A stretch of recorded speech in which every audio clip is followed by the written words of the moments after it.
Toyota. Isa na siguro ang mga sasakyan ng Toyota sa mga pinangarap mong magkaroon ng ganitong brand ng sasakyan. Sa ganda at tibay ba naman ng mga sasakyan ng Toyota at kilala sa pagiging maaasahan nito, ay paniguradong palaging nasa top choices mo ang mga models ng mga sasakyan nila. Andyan ang mga kilalang sasakyan nila na Toyota Hilux, Fortuner, Vios, Avanza, Land Cruiser at ang Toyota Lexus. Iilan lang yan sa mga sasakyan ng Toyota na paniguradong pinangarap mong magkaroon. Pero alam mo ba, ang kasaysayan sa likod ng Toyota Company, kung sino ang founder nito, kung paano ito nabuo, at kung sino na ba ang kasalukuyang president ng kumpanya? Halika, samahan mo ako at alamin natin ang kasaysayan sa likod ng mga naggagandahang mga sasakyan ng Toyota Company. Make sure na tapusin mo ang video para malaman mo din ang mga plano ng kumpanya sa hinaharap, at huwag din kalimutan mag-subscribe, at e-click ang bell icon, para maging updated ka sa mga ganitong kwentong mapupulutan mo ng aral. Nag-a-uploads din tayo ng mga kasalukuyang issues, mapalokal man o international. Bisitahin lamang ang ating channel, para sa iba pang mga videos na paniguradong mapupulutan mo ng kaalaman.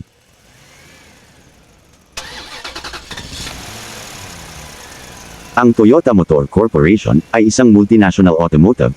Ang headquarters nito ay sa Toyota City Aichi Prefecture, Japan. Itinatag ito noong 1937 ni Kiichiro Toyoda as a spin-off mula sa kumpanya ng kanyang ama, ang Toyota Industries, upang lumikha ng mga sasakyan. Si Kiichiro Toyoda ay ipinanganak noong June 11, 1894, sa Nagoya, Japan. Siya ay anak ni Sakichi Toyoda, isang kilalang inventor at negosyante sa Japan, at founder ng Toyota Loom Works.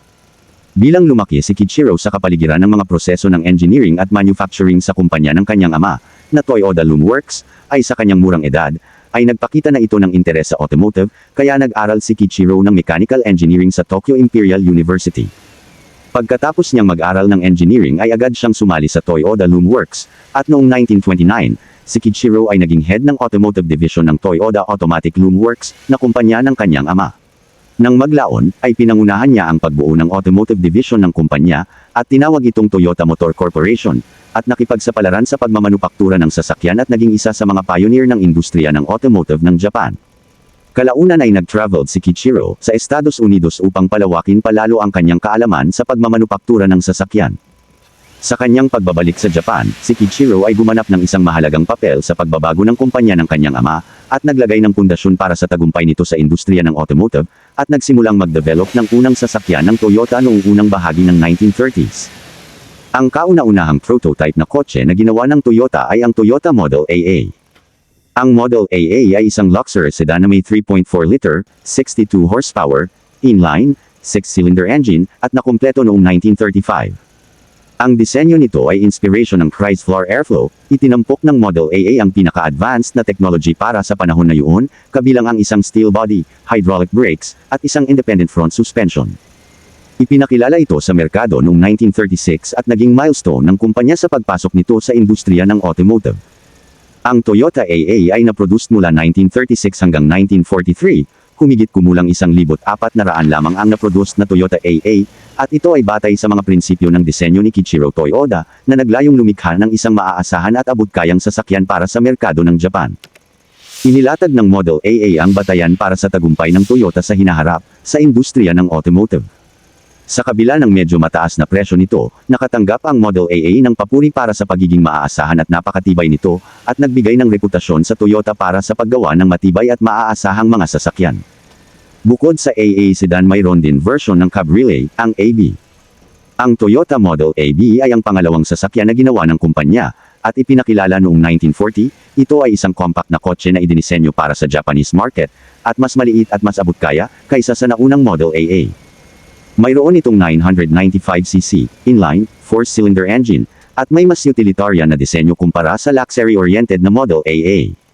Sa kabila ng medyo maikling production run ng Toyota Model AB, dahil sa World War II, ang Model AB ay gumanap ng mahalagang papel sa pagtatatag ng Toyota bilang isang tagagawa ng maaasahan at praktikal na mga sasakyan sa panahon na iyon.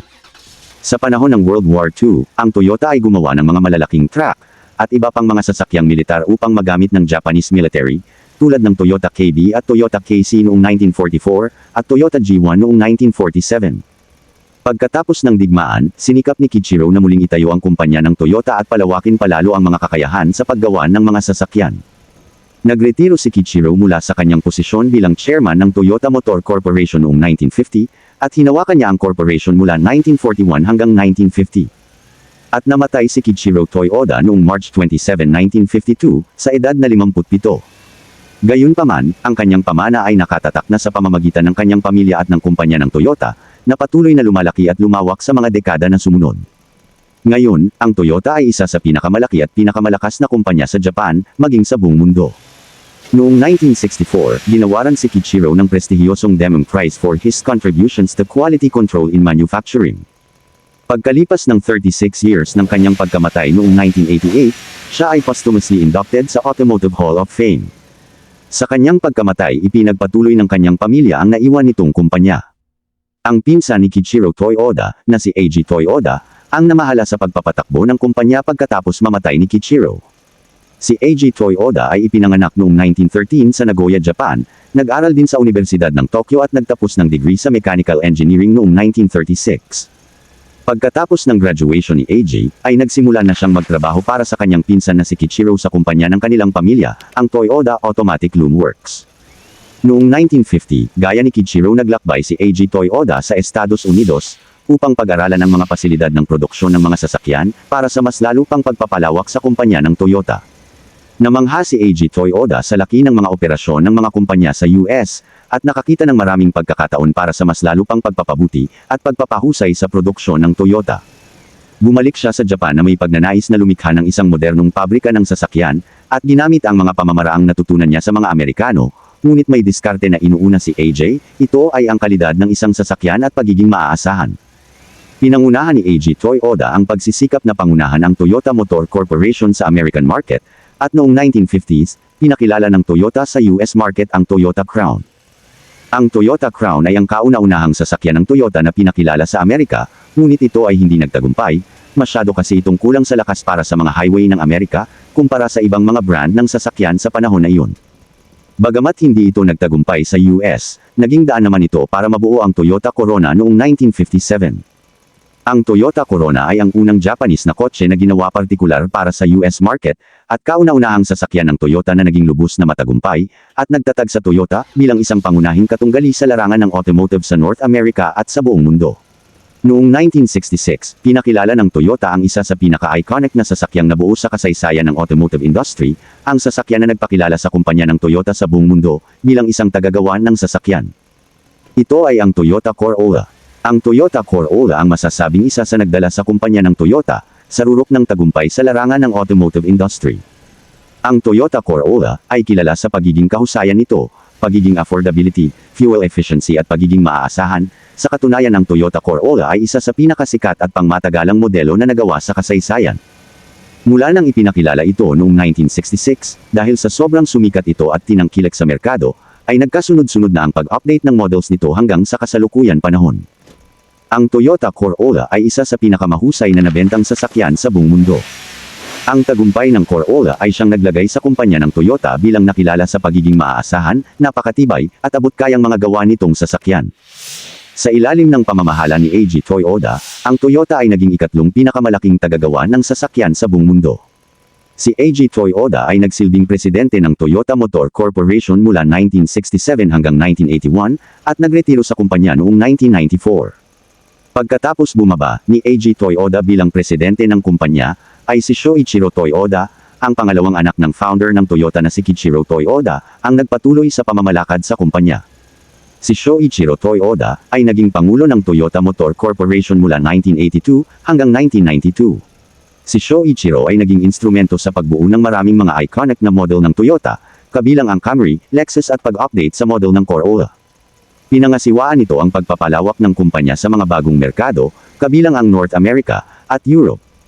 Sa ilalim ng kanyang pamumuno, ang Toyota ay naging one of the world's largest automobile manufacturers. Ang Toyota ay nakilala sa mataas na kalidad ng mga gawa nito, maaasahan, at abot-kayang mga sasakyan. Si Shoichiro Toyoda ay nakatuon din sa pagtaguyod ng pagpapanatili ng kapaligiran at tumulong na may taguyod ang Toyota Environmental Activities Grant Program para suportahan ang research in environmental science. Matapos magretiro bilang pangulo ng Toyota Motor Corporation, si Shoichiro ay nagsilbi bilang honorary chairman ng kumpanya mula 1999 hanggang 2006. Namatay si Shoichiro Toyoda noong December 30, 2013, sa edad na 88, ngunit ang kanyang pamana ay patuloy na nagbibigay inspirasyon sa kumpanya at industriya ng automotive sa kabuuan. Si Shoichiro ay nakatanggap ng maraming mga parangal, kasama na ang Order of the Holy Treasure, Gold and Silver Star, at ang Grand Cordon ng Order of the Rising Sun.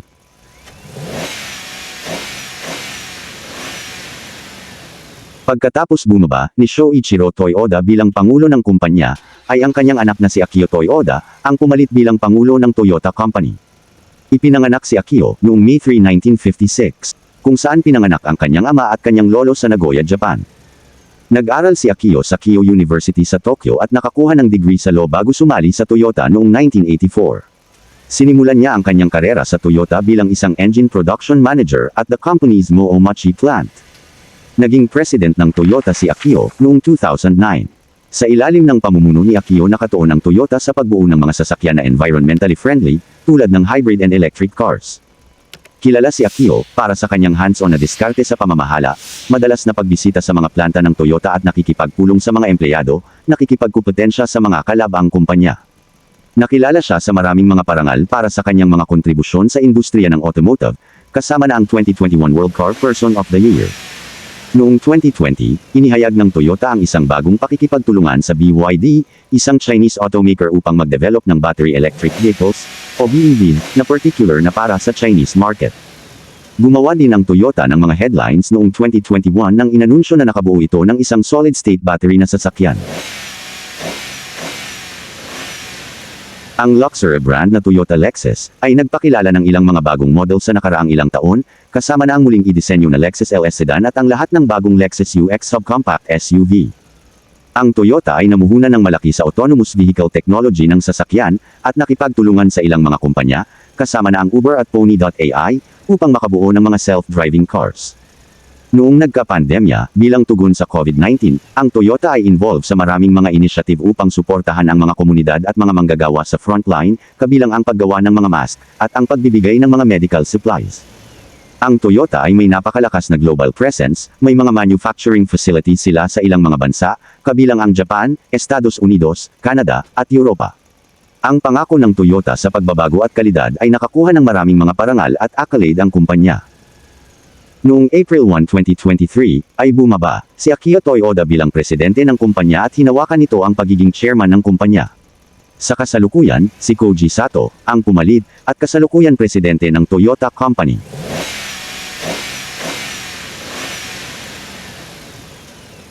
Ngayon, ang Toyota Group of Companies ay isa sa pinakamalaking conglomerate sa buong mundo, na may higit sa 300,000 mga empleyado at taunang revenues o kitaan na higit $250 billion.